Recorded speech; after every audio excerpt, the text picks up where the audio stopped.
Hello, my beauties and bees, and welcome to another episode of Bree's Bestiary, where I pick whatever animal I want to talk about, and we talk about it because this is my show and it's what I do. So I love animals a lot. I love cats. I'm a real cat girl, right? Cat person.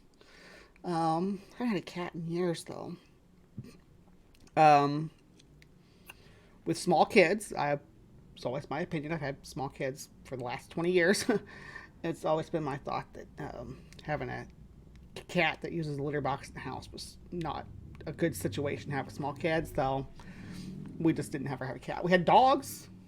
I still have two dogs, but I would like to have a cat someday again soon. I love all kinds of cats. Wild cats. I have a whole chat with Sumami where we just send cat pictures and videos back and forth. It's because I just love kitties so much. I love dogs too. Don't get me wrong. Oh my gosh, I love dogs. But yeah, when it comes to a companion, like a pet companion, I'm more of a cat person. Obviously, I have my preferences for arthropods and stuff, but they don't show you affection too much. Anyhow, with that being said, I do. People hear me all the time on this channel complain about domestic cats, especially on EcoNews. Right? I complain. I'm like, no, we need to. We can't just. We can't just capture and release them. We need to eradicate them from the environment. That sounds very cruel, and people take that very hard. I cannot help my stance on that because they're so detrimental to the ecosystems that they enter, right? There's not much that can be done about that other than to remove them from that ecosystem. It does help in the long run to catch spay and neuter and release, but to the immediate environment that you're releasing those cats into, while their lifespans in the wild are shorter than they are in like kept in captivity, they can still live many years and kill many birds and moles and rodents that are native and natural. I love cats, but I couldn't eat a whole one. Good stuff. Yeah. Anyway, so what was I saying? Cats. Yes. So, despite all of this, I am still an avid supporter of cat ownership inside and under a controlled environment. Like, yeah, if you like, you can take your cat outside. Just don't just let your cat free roam outside, right? You can take your cat outside, and they can explore and roam around the yard and stuff. Even the wild cats don't generally have too big of a territory. I don't think that cat territories average much over 5 miles square. So I think that's even highballing it. But we've been breeding cats for a long time. That's why they're so successful. They're doing exactly what we taught them to do, right? They're doing exactly what we built them to do, and then we complain about how that they're so dang good at it. Hey, Nikki. Good morning. I would say you complain about how domestic cats are handled, not about domestic cats as bad and evil. Yeah, it's really that is the problem, and I've contributed to it. I've contributed to that problem in the past myself. I've had, in my youth, we had cats that were outside. We lived in the country. We had barn cats, and they had regular litters that would either be adopted or become new generations of barn cats or disappear, which is generally the life of a barn cat. We didn't get them any kind of veterinary treatment or anything. They just did their thing. Some of them were friendly. Some of them were standoffish. Some of them were like openly aggressive. So there was a myriad of different behaviors through the years, depending on how much they interacted with us when they were babies. But I digress. So I've contributed to the problem myself. So I'm not out here to be like, oh, all you. No, us. All of us can do better. All of us can do better. Oh, did I not have any wrenches in here before? my gosh. Have I been all... No, Dee's here. Dee has a wrench. Yeah, not only Steph's here and Ring. Maybe they're still here. I don't know. We haven't talked for a while. But if they are, mwah, mwah. I thought Nikki had a wrench too, but maybe I was wrong. Nikki, do you want a wrench? I can give you a wrench. Anyhow, yeah, Kalasia has a wrench, but Kalasia's awesome. Of course they have a wrench. Okay, so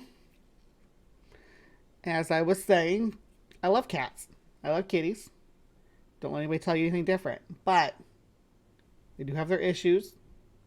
And it is the genetics of cats are amazing, and we've done amazing things with them. I recently did the video on the glow-in-the-dark cats. Everybody remembers that. If not, you can go back and check that out too. But today I want to talk about like hairless cats, right? And not the hairless cats you see today, because those aren't the original hairless cats. The original hairless cats are extinct. Bet you didn't know that, did ya? The original hairless cats don't exist anymore. We had to try to recreate them. Here's what I'm talking about. Here's a little news clipping from 1930. Where's the date? 1934. Yeah, March 14th, 1934. So right around this time of year. Mexican hairless cats, almost extinct animal. The Mexican hairless cat is well nigh extinct. It is thought to have been domesticated by the Indians of South and Central America before Columbus reached the Americas. Right. No, I don't believe that. But continuing on. As recently as 1900, according to a writer in the Cleveland Press, a pair was discovered in a pueblo in New Mexico. Old Jesuit father assured the finder that they were the last of the old Aztec breed. They were brother and sister, and the Chicago Cat Society valued them at $1,000 each. They were mouse-colored with neck and stomach and legs a delicate flesh tint. These cats were as affectionate and intelligent pets as could be desired. Mexican hairless cats, although furless in summer, develop in winter a slight growth of hair on the back and ridge of the tail, perhaps their peculiar expression. Big ears and thin little tail was against this breed in its bid for existence. Okay, so there's a few places that talk about this, but they all, like, if you go to the Wikipedia article, right? Yeah, let's look real quick. Here's the Wikipedia article on this. The Mexican hairless cat, Aztec cat, or New Mexican hairless cat, was a purported breed of cat first documented in 1902 by Mr. E.J. Shinnick, who owned a pair of hairless cats. The cats were novelties at this time because of their lack of a coat. Although they grew light fur along their back and tail in the winter, these cats also had long whiskers and eyebrows because they had no coat. They lost more body heat than the coated cats. This made them warm to the touch as well as heat-seeking. They are well documented in media reports in the early 20th century, except for their totally made-up origin, maybe. So I think the origin is total BS. But let's go on, because you notice that this one says, one of my favorite lines here, citation needed. This is what you look for when you're reading a Wikipedia article. People who don't know how to use Wikipedia articles, this is the problem. This is the problem right here. They'll say, well, it says it right there. And we know for a fact that this came from this. It came from this newsprint, right? That's the source for this. So we could actually cite that. I don't want to log into the account while I'm on here with you guys, though. But we could cite that source, the Nassau Reporter, as a source for that. We could go do that and provide a source. But this is still newspaper folklore, right? This is still 12-foot skeletons found in a canyon temple. This is still freaking Native American war parties scalping people across the Great Prairie. This is glamorized media. This is fake news, as Donald Trump likes to call it, of the era, because there's no overhead on the origin story of this. They had the cats were real. The cats were real. These were real existing animals, right? Let's go on. Okay, we got some history here about what we just read. In 1902, a couple of from New Mexico received 2 hairless cats from a local Pueblo Indian, which is a lot less exotic than it made it sound earlier, where they insisted they were. What terminology did they use? An old Jesuit father was discovered in a Pueblo in New Mexico, and an old Jesuit father assured them they were the last of the Aztec breed. Sounds a lot less romanticized here. In 1902, the couple from New Mexico received a pair of hairless cats from a local Pueblo Indian. Not found in some Pueblo off in the desert somewhere, off in the high desert. Come on now.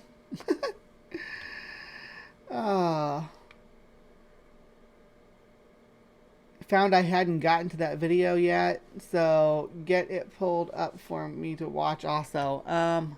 It might be on the cutting room floor still. I'll look for it before I close out. No, I'm going to do it right now.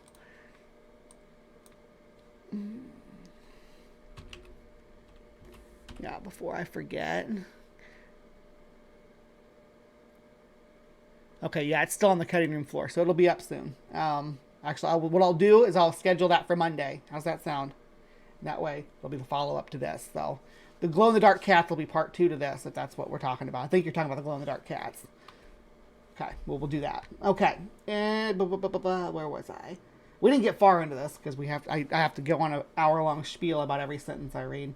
There were purportedly...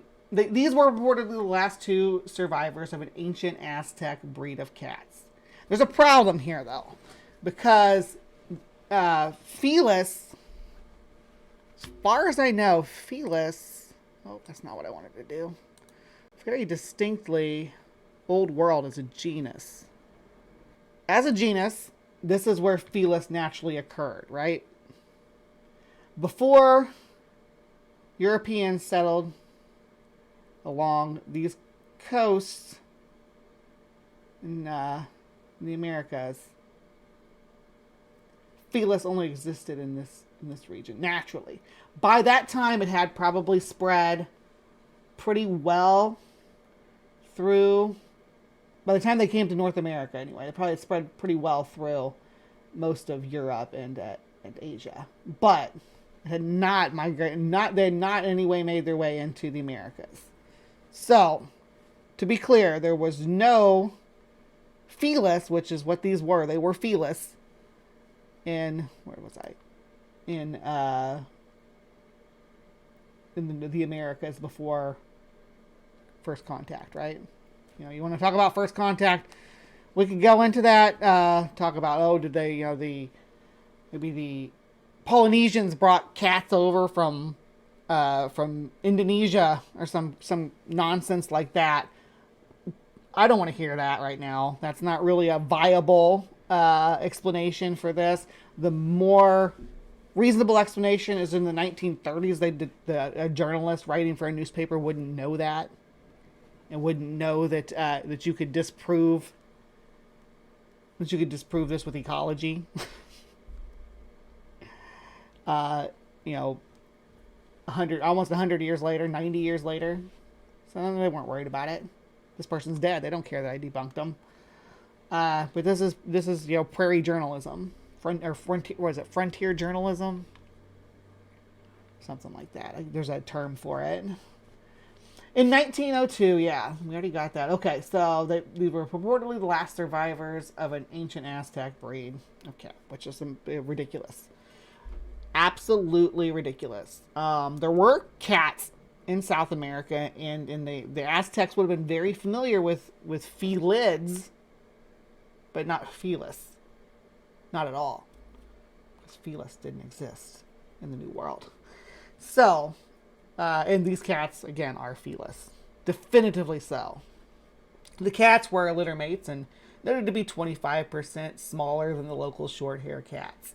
So they were smaller. So there may have been some selective breeding in their past that was led to some dwarfism, which is, a common occurrence in cats.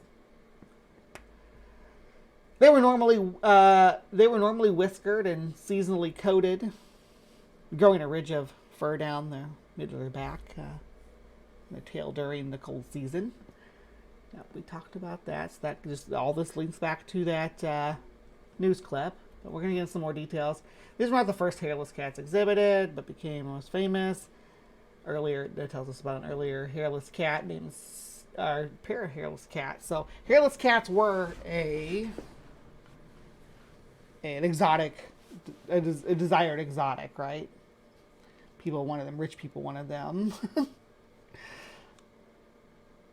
Although novelties, they had ordinary backgrounds. Yeah, okay. In The Book of the Cat, 1903, Francis Simpson reproduced a letter written by Mr. E.J. Shinnick to Mr. H.C. Brooke regarding Mr. Shinnick's hairless cats. Mr. Brooke commented, "A most extraordinary variety of which next to nothing appears to be known is the hairless cat, and we cannot do better than quote in extenso the description given by the owner of what, if his surmise should be unhappily proved to be correct, were the last pair of these peculiar animals, a portrait of which we give.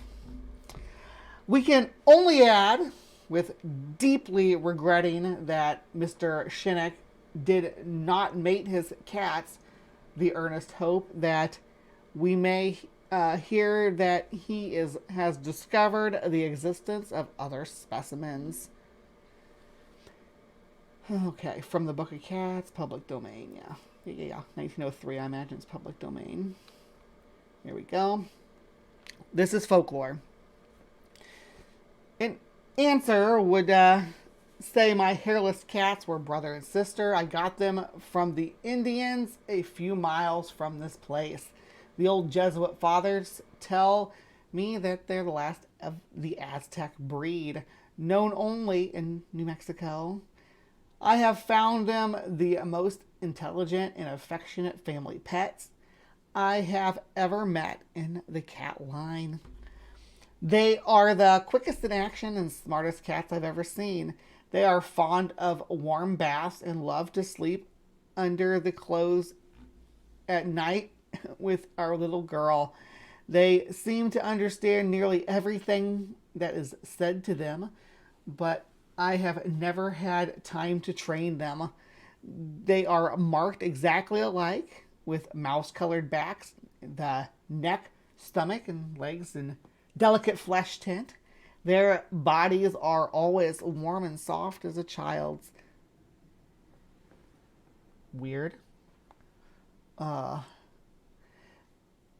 They love to be fondled and caressed and are very playful. Will run up and down your body and around your waist like a flash. Ouch, that sounds painful. They still got claws. Nellie weighed about 8 pounds and Dick weighed 10 pounds. I thought you said they were really small. That sounds about average for a cat. Doesn't sound small for a cat. What's the average weight for a cat?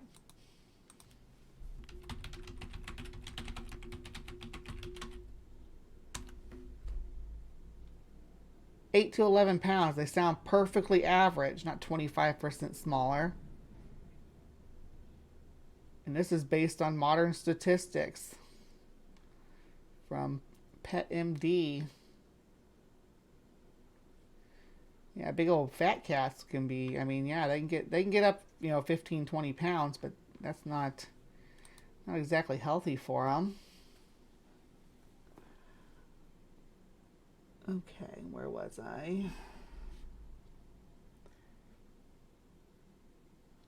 But I'm also sorry to say we have lost Dick.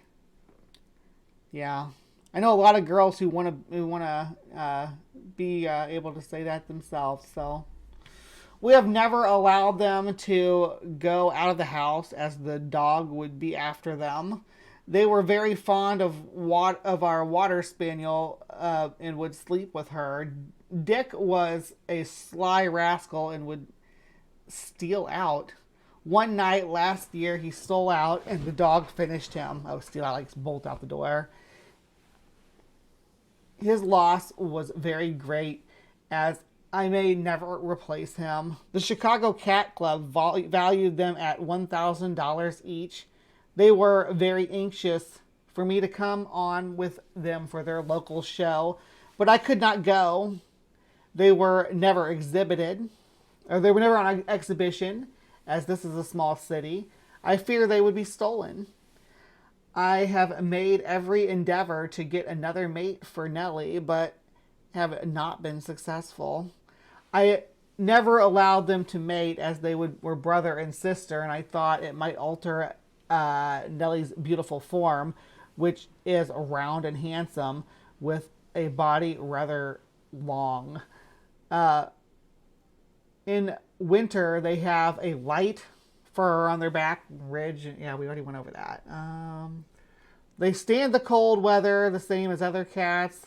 They are not like the hairless dogs, whose hide is solid and tough. They are soft and delicate with very loose skin. So they sound a lot like Sphinx cats that we have today, right? They sound very similar, except for their distinct markings. Nellie has a very small head, large amber eyes, extra long mustache and eyebrows. Her voice now is a good baritone. When young, it sounded exactly like a child's. They have great appetites. Yeah, it's funny that cats' meows register the same as human babies. Anyway, they have great appetites and are quite dainty eaters. Fried chicken and good steak is their choice. Yeah, feed them real meat. That's nice. Have never been sick an hour. The enclosed faded picture is the only one I have at present. It is very lifelike, as it shows the wrinkles in the fine soft skin. Dick was a very powerful cat. Could whip any dog alone. Wasn't Dick killed? Didn't you just tell me Dick was killed by a dog? Is Dick a powerful badass or a sly little sneak that got snatched?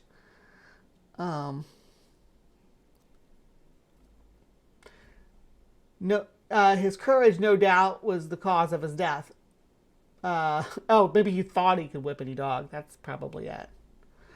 He always was the boss over our dogs. I have priced Nellie at $300. She is too valuable for me to keep in a small town. Many wealthy ladies would value her at her weight in gold if they knew what a rare pet she is. I think it in your position should we be a very good investment to exhibit a cat at cat shows and other selective events, as she doubtless is the only hairless cat now known. I have written to Old Mexico and all over this country without finding another. I would like to have her in some large museum where she would interest and be appreciated by thousands of people. Oh.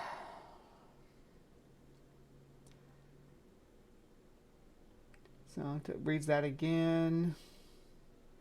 Okay. Reported to the press as Aztec cats. At the time, not a distinct pedigree. Cats were sometimes exhibited as curiosities or celebrities, and their stories were displayed on their cages. It's conceivable that the story of the nearly extinct Aztec breed was invented to make random bred hairless cats appear more exotic. That's what I'm thinking too. That's what I think too. T.J. Sheenek was about the last man to shake hands with the president. Sheenek gave him a little present for his sick boy Archie. It was a large photo of Aztec cats raised by Indians and the only two hairless cats known in captivity. Both the president and Secretary Loeb was greatly pleased with the picture. The male cat, Dick, died in 1902 or 1903. In 1908, the female Nellie died, according to the New York Times, on December 31st, 1908. Cats and chickens were rivals for our popular favor in Madison Square Garden yesterday, and the cat on this occasion of the formal opening of the Atlantic Cat Club's 7th annual championship show had a shade of advantage. The opening of the cat's part of the exhibit was attended by the announcement of the demise of the greatest feline curiosity of the show in transit from Albuquerque, New Mexico, to make her appearance as a metropolitan star. The deceased was the hairless cat which had aroused great interest among exhibitors as the Aztec cat. The animal was regarded as something more than a curiosity because of the antiquity attributed to its species. It was stated by Dr. Cecil French of the Atlantic Cat Club that with the consent of the owner, T.J. Shinnick, the hairless body would be presented to the Museum of Natural History here and may be offered in evidence that the cat had a part in Aztec as well as an Egyptian civilization. The Aztec cat's misfortune gave opportunity for understudies, however, and a tame lynx and a tame ocelot now are rivals for the quarters that the hairless cat will not occupy. According to the New York Tribune, also in 1908, Death 2 has invaded the exhibit for the Mexican hairless cat, has died. Okay, I want to find out if she's still around somewhere where we can see her.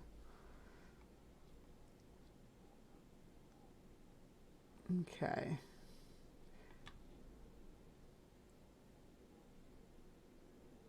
The Albuquerque Journal, 29th, 1928.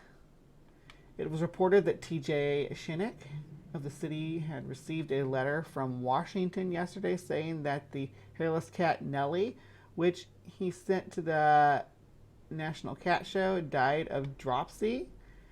Dropsy is an accumulation of water in the soft tissue, which can be due to heart failure, or in cats, feline infectious peritonitis.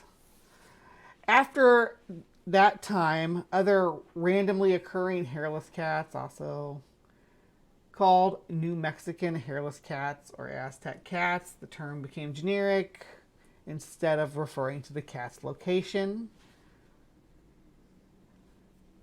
Charles Henry Lane reported in his book Rabbits, Cats, and Cavies, and we did cover that when we talked about the Kellis cat. That was on CrypticCorner. This was the only specimen Mr. Lane had seen, and he believed it to be the only ever exhibited in England. The Jesuit. A portrait of the cat was included in his book. The Jesuit could only have been another random mutation because Nellie was too valuable to leave in the USA. Or too valuable to leave the USA. The San Francisco Chronicle on the 11th of May 1919 reported Dr. Cecil French of Washington owned perhaps the strangest pet, a hairless Aztec cat. On account of the great difference in climate conditions between Mexico and Washington and Mexico, the home of his feline curiosity, Dr. French housed Moco as his Aztec pet was known in a glass case, which with regulated temperature. It doesn't give the date when Dr. French owned the hairless cat, but 1919 is the decade after Nellie's death. Oh, interest in the hairless cat of New Mexico was revived by Mr. H.C. Brooks in 1926. His queries were printed in the Albuquerque Journal of the 12th of January 1926 and the El Paso Herald in Texas in 15th of March 1926. He was extremely anxious to obtain specimens. Mr. Brooks' letter read that they were obtained from some Indians and that the Jesuit fathers thought they were the last survivors of the ancient Aztec breed. Most, unfortunately, Mr. Shinnick didn't made us. Well, yeah, we keep repeating that, but they're not. No, there's no ancient Aztec breed. That's not a thing. Mr. Shinnick's daughter, Mrs. Michael Palladino, replied in a letter to the Albuquerque Journal on the 14th of January 1926. According to Mrs. Palladino, her father had two of the hairless cats, a male and a female. He intended to mate them, but the male was stolen. The female was kept until she was about 13 years old and then sent to the Smithsonian Institute in Washington. She died soon after arriving in Washington, and Mrs. Palladino said the body was mounted for display in the museum. Mrs. Palladino believed that was in December of 1909. She did not know where her father obtained the cats. The Mountain Butte Standard, 26th of December 1937, reported Mexican hairless cats are supposedly extinct. A specimen owned in New Mexico, says Mr. Crawford, and there may be others, but his claims are not substantiated.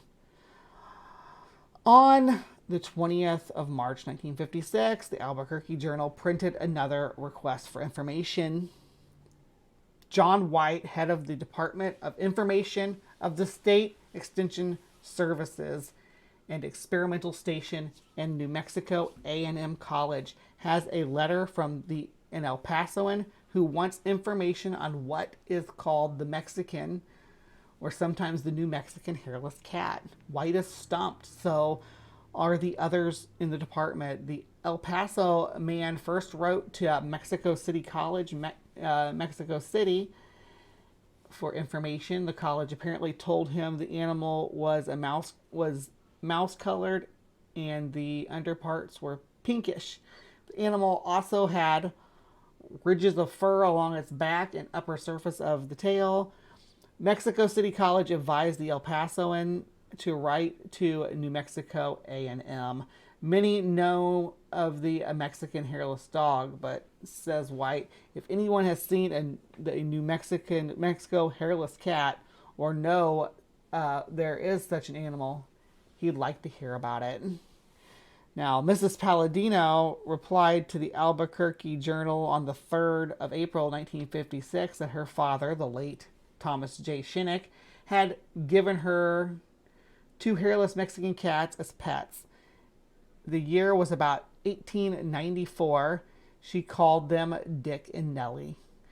She played with them for years. One morning, Dick didn't come home, and the family told her that the milkman had stolen him.